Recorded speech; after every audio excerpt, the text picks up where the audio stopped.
Okay, ladies and gentlemen, so like I told you before we had our Regents Week break, I have jury duty this week. So really out of necessity, what we're going to be doing is we're going to have a screencast every night to take the place of the lesson that we would learn in class. And in class, what you're going to be doing is activities that relate to each screencast that you watched the night before. So for our class, we cannot slow down. We cannot just take a break because I have jury duty. We have to keep going forward. So please treat this exactly the same way that you would treat class. Take good notes. We're in chapter 18 now, looking at the Industrial Revolution. Really, the North is being transformed here. Some industries are taking over, becoming extremely powerful and influencing America's economy, but it kind of spills into politics. It spills into social things that are happening in America. So this is really a time period where America is really starting to change, industrialize, and look a lot more like America that you and me would recognize.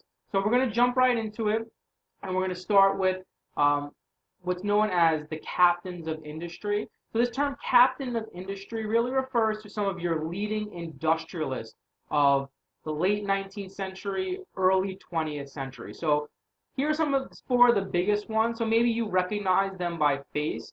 Some of them you might know the name more than you know the face. So we're going to look at who are some of the huge industrialists who are really kind of dominating different industries. And then we're going to get into how they actually did that. So we're going to start with the steel industry. The big person in the steel industry is going to be a guy named Andrew Carnegie. So Carnegie is a Scottish immigrant, and he's like your prototypical rags to riches American story. He comes here with almost nothing in his pocket, builds his company all the way from the ground up. So his company's name is Carnegie Steel, and then later it changes its name to U.S. Steel. So the old joke that they used to say was that if you put your money, like if you invested your money in U.S. Steel, it was better than putting it in the bank. That's how solid of a company it was. It was almost guaranteed. There's no way you're going to lose money if you put your money in U.S. Steel. So he builds a huge, fantastic company. And he really comes to dominate his industry using something called vertical integration, which we're going to discuss later in the screencast. So you may know his name. What you're looking at is a picture here of Carnegie Hall.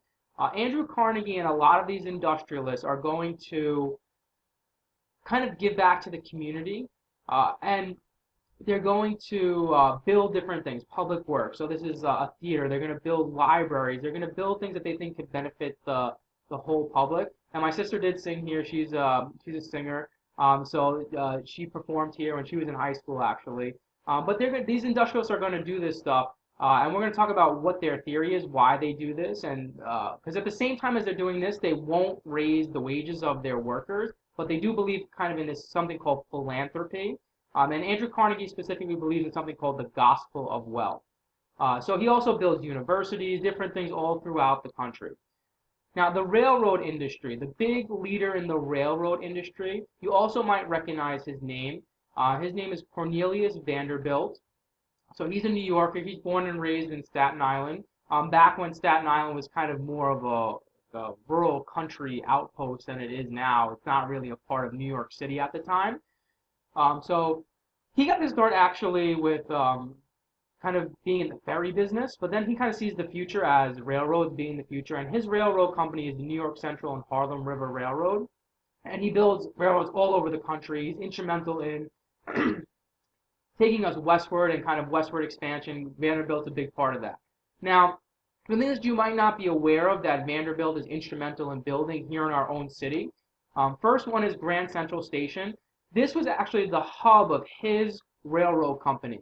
And the Grand Central Station that you know of today, run by the MTA and kind of a huge transportation hub, that kind of takes off a little bit later, but originally it's built for Vanderbilt and Vanderbilt's railroad company. He also, just like uh, Carnegie, is going to build universities and some libraries. So Vanderbilt University is built by, of course, Cornelius Vanderbilt. The next big industry that really takes off at the time is going to be oil, the oil industry, and it's extremely lucrative. It's still extremely lucrative today. Now, something that most Americans don't realize is that America was really the center of oil production, like the heartland of oil production. And we're starting to kind of regain that with introducing something called fracking, which is a way that America is using new technology to kind of tap into get natural gas and oil resources. But traditionally, in the late 1800s, early 1900s, this was a resource that we had in abundance. We usually think of the Middle East as having a lot of oil. America had exponentially more oil than the Middle East. We just started using it much earlier than they did. So the big leader in the oil industry is a guy named John D. Rockefeller, and his company is called Standard Oil, which is also a fantastic company, solid company. And these guys are going to become billionaires, multi-billionaires in a time period when the average citizen is making, or your average worker is making only a couple $100 a year. These guys have billions and billions of dollars. And so Rockefeller also builds things all throughout New York City and all throughout the country. He builds Rockefeller Center, amongst many other things. Now, we often think of, I don't know, in my mind, I think of like Texas and I think of the South as the production base of oil. In this time period, it's actually like Western Pennsylvania, Western New York. That's really where oil production is huge, and that's where John D. Rockefeller has most of his oil fields, and that's kind of like the center of oil production at the time. Now later it does shift to the south, to Texas, and you have companies like Texaco and Gulf that are going to take over the oil industry later on. But in the beginning, in this late 1800s, early 1900s period, it's Standard Oil, and when you think of oil, you should think of Pennsylvania, Western New York. The last industry that we're going to look at is just banking and finance. Now, this one is huge because the banking industry is going to be instrumental in loaning money to all these other industries that are trying to get off the ground and trying to produce things within the United States. Now, the big financial leader and big industrialist is a guy named J.P. Morgan, founder of Morgan and Chase Bank, which I'm sure you guys have seen, still a huge bank in the United States. Now, one of the things I think is interesting, if you look at J.P. Morgan, you look at his face, the board game Monopoly, a lot of people think that the character on the front of the box of Monopoly, Mr. Monopoly, is actually supposed to be J.P. Morgan. And if you look at him side by side, you can see why people might say that and might think that. So he's, again, another huge industrialist of the time period. Now, America as a country, what's happening, if you look at us compared to the rest of the world, if you look, say, early 1800s, late 1700s, early 1800s, it's England. They used to call England the workshop of the world.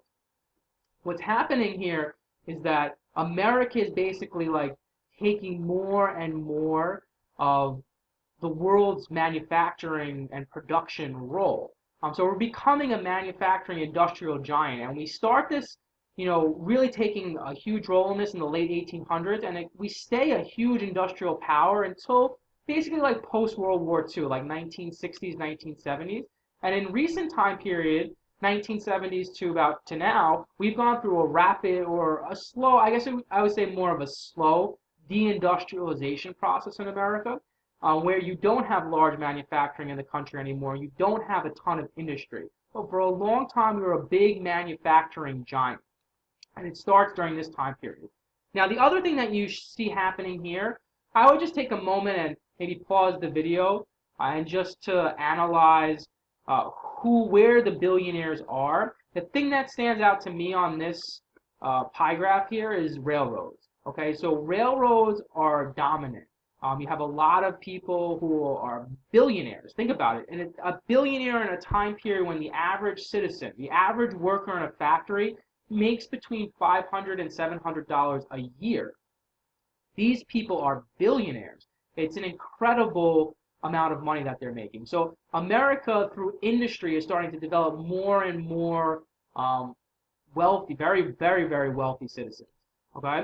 And by 1918, it just keeps exploding. You have more and more people. But what you should notice here, what I notice, is there's more diversity to, who the billionaires are. And no longer is the railroad industry dominating who our billionaires are in America. So late 1800s is really railroad steel, oil, different kinds of industries. And here it's by 1918 we've grown a little bit more diverse. Now what we're going to focus on for the rest of the screencast is how did these companies do it? How did Andrew Carnegie do it? How did Rockefeller do it? How did they dominate their industries? So this concept is very important. There's two big ways that most industrial, dominant industrial powers, as far as companies are concerned in America, dominated their industry. So the first one, if you look on the left-hand side, which is vertical integration.